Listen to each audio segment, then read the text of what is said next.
Hey you guys, I just posted a few things in my story, mainly about narcissism.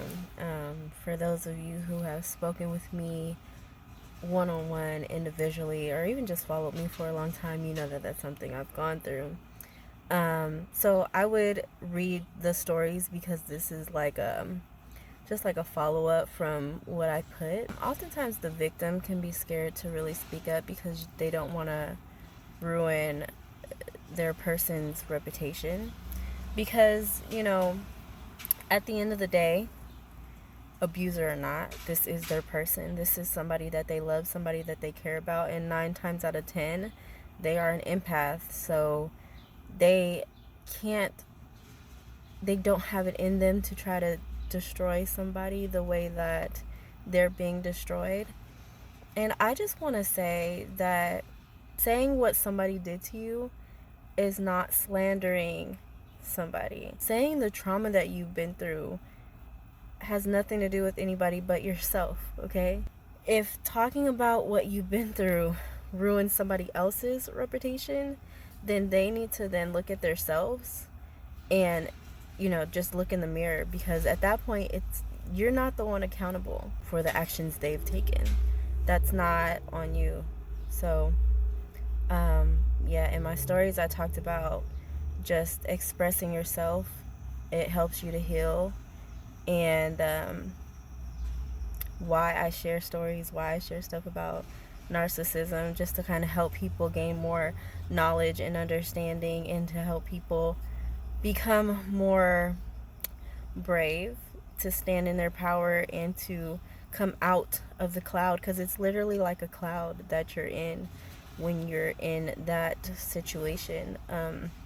It's hard to see clearly, and then you start questioning yourself, like, well, was it that bad, And that's why it's very, very healthy to say it out loud, because when you say it out loud, it's like, oh shit, that was really bad. Like, that was really fucked up.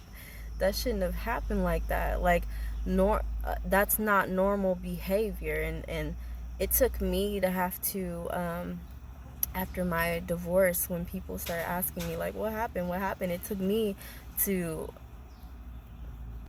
be able to say it over and over again, to be able to be like, wow, why did I stay for so long? Like, that shit's crazy that he did this and he did that, and that happened all the way back then, and I still stayed. um I needed that. I still need that. And that's why I say, don't beat yourself up if you find yourself in the same situation. Shit, I recently found myself in the same situation. It's very easy, especially when you have a lot of people looking at you like, okay, why can't you just overcome that? Why can't you just look past it? Why can't you just, move forward and get over it? And this person's trying, all this stuff. It's very easy to forget and to question your judgment and to go, well, maybe I made a mistake. So talking about it helps. Finding a support group helps. Um, not everybody has a platform like I do where I can talk about it. And even with that, I'm very, very careful, because at the end of the day, it's like the father of my kids. And, we try to have a civil relationship. And my parents, it's not always just about him, but, my sisters too are coping with a lot of stuff. So it's very sensitive. I gotta be very sensitive about how I present it as well. So I just want to encourage you guys to still, despite, this is how I cope. This is what I've done to make it a safe space for myself. Like, I literally created a whole new profile on Instagram so I could have a safe space, because me talking on my personal Instagrams was not safe for me. I was being attacked by, you know, just various different people. So that's why a lot of people who even speak on narcissism and have narcissist accounts and talk about what they've gone through, they're anonymous. They're anonymous because they don't. You could see the phone shaking right now. I'm shaking right now just talking about it. But yeah, I get it. I get it. It's not easy. I'm actually working very diligently to create a whole space, a whole support group, probably on Facebook, where people can openly vent about what they're going through, what they went through, and not just the bad, but the part where it's like you're reminiscing on the good, and you're reminiscing on the love bombing stages, and the times where things weren't difficult, where you were getting along with your partner or your parents or whatever, because we have to deal with that too. We have to deal with the fact that these are people that we loved. These are people we have great memories with. It's not all bad. I say that narcissists are some of the nicest people that you'll ever meet, because they come across as so genuine and understanding, and they want to connect with you on such a deep level. So that's why you are, that's what keeps the feeling of being stuck, because it's like, as soon as you start to feel like, oh no, this is too fucking much, this is not okay, then it's like they start acting like everything's fine. And it's like, yeah, as empaths, you don't want to fight, not especially not with people that you love. You don't want to be upset. You don't want to have tension between you and your partner.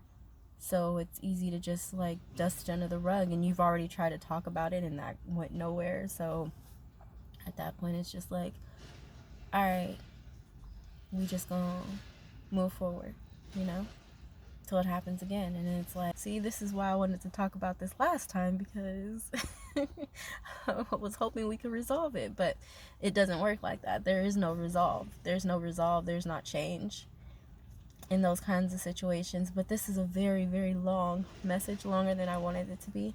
I just wanted to explain, not that I feel like I need to explain myself, but I wanted to just kind of give more content to my random narcissist stories that I post.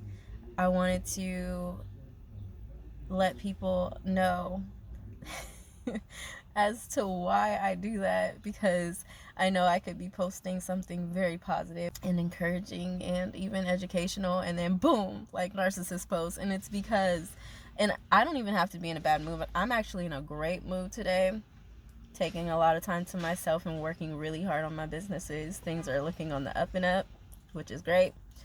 So I'm actually fine. But if I come across something where I'm like, oh yeah, this needs to be shared, I'm gonna share it, because too often we don't share it.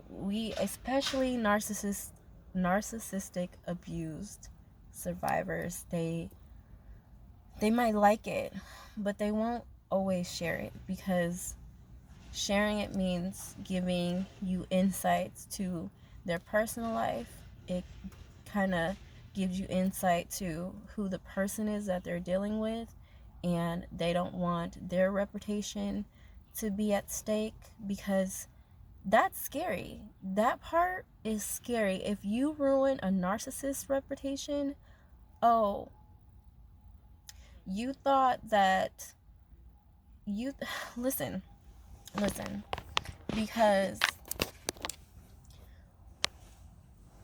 when this go look at my stories, please, because this is what the cycle was talking about.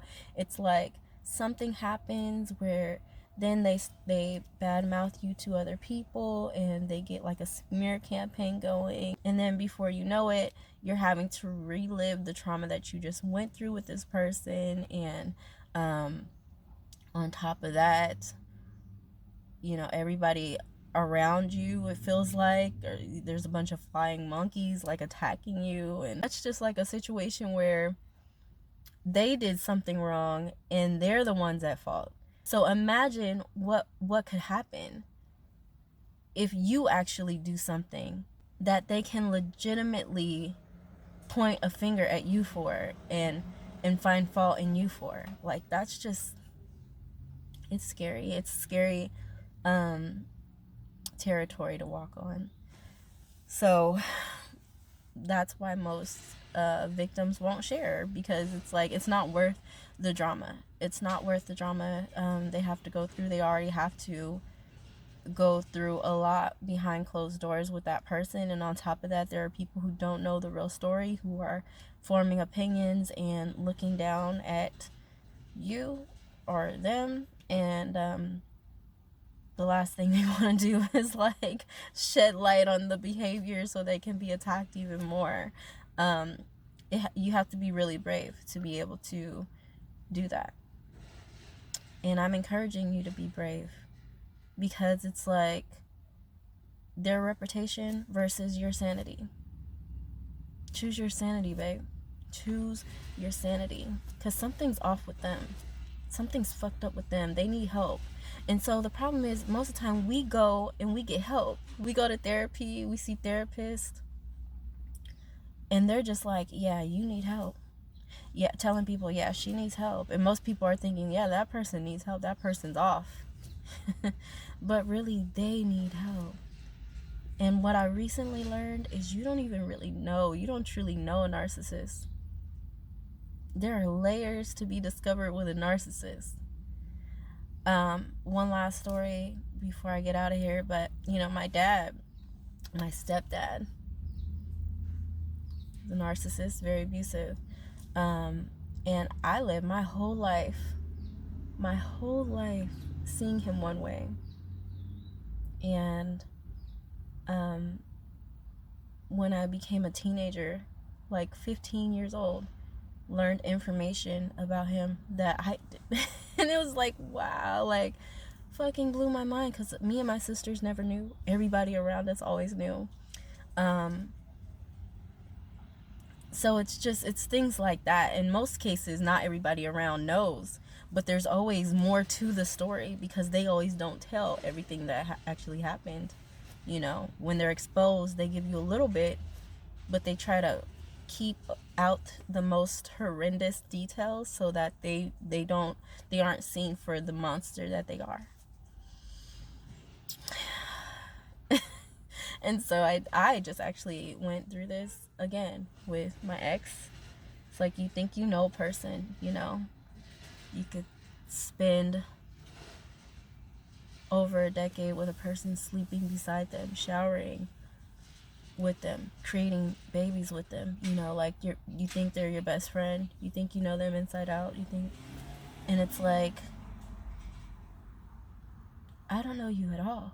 It comes, hopefully, I'm hoping that every survivor has a point in their journey where they see it like that, where it comes to that, where, that part is pretty devastating. And the only reason why I'm saying I hope they come to that revelation, because that revelation alone can really help you to move forward and be like, you know what? Because I think it's the false image that they actually put in our minds too. Because even though they're the ones doing things and we can clearly see it, because we're the ones like at the receiving end of it, the way that they just go about, they get over it, and then they start acting nice again and sweet again and loving again, and it kind of like makes you overlook the bad part, the bad behavior, and think, well, they're really sweet, but when you have a revelation like that, it's easier to be like, whoa, like, you're the one who needs legit help, bro. Ma'am, mom, dad, sister, brother, coworker, boss. Like, you just never know how deep the rabbit hole is, so it's always best to just get out while you're ahead, especially if you're an empath. So this is why I talk about with healing, this is why I talk about meditation and setting boundaries. This is why I talk about relationships so much. This is why I talk about my relationships too, so that you can understand that I'm not just pulling shit out of thin air. I'm actually have gone through, and am going through some of this stuff. So I want you to know that I'm human too, and I also fall short. I get weak. I have weak moments. I'm not perfect. Even when it still plays mind games with you. So it's always best to speak your truth, okay? Find a safe space to speak it, share it, talk about it, even if it's just amongst your closest friends. With me, I didn't really have a big support group upon leaving. So everybody was asking me what happened. Just me being able to say what happened was so healing for me. And me creating this platform was so healing for me. But that has to take precedent, like, over you being scared about ruining somebody's reputation. My therapist told me, if somebody didn't want the bad things that they did highlighted, they would not do those bad things. Because I was speaking to her about how I know it is part of my journey to share my truth, but it scares me to do that. It scares me because I'm scared about being attacked and ruining people's reputation. And she said that to me, and legit it helped me to realize it's the truth, and exposing them kind of helps them to fall back and really look at themselves. They have nowhere to hide anymore. They have to just seek help if they're willing to do that. And most times they're not. They're just willing to twist it or find blame in you somehow. And that's why I said in my stories, you have to just find a peace with it, and find peace with people believing whatever it is that they believe. I'm to a point where I'm like, I don't even want to talk about it. I have poetry, I've written songs, I have all kinds of things that I would love to put out there as a creative expression, but right now I'm just like, I don't even want to talk about it. I just want to call in all the positivity. But in order to get to that positive state, you have to get through the part of expressing it and healing, understanding what happened, clearing your mind, and understanding your judgment's good, your intuition's good. You have to get to that space where you have that understanding in order to find peace. So so even though I'm in a peaceful place, I'm still gonna help whoever needs to see my post, this video, so that they can feel comfortable moving forward, speaking their truth. See a therapist. Get in touch with your inner child. Paint. Journal. Talk to your best friend for hours. Cry whenever you need to. Whatever you need to do, do that. Don't keep yourself from doing that. Do that. Okay? Don't worry about how you're making somebody else look, or how people are going to perceive you. At the end of the day, this is what matters. What matters is that your mind is good, friend. I want your mind to be good, okay? All right, that's all I have to say, and I'm out of here. Bye.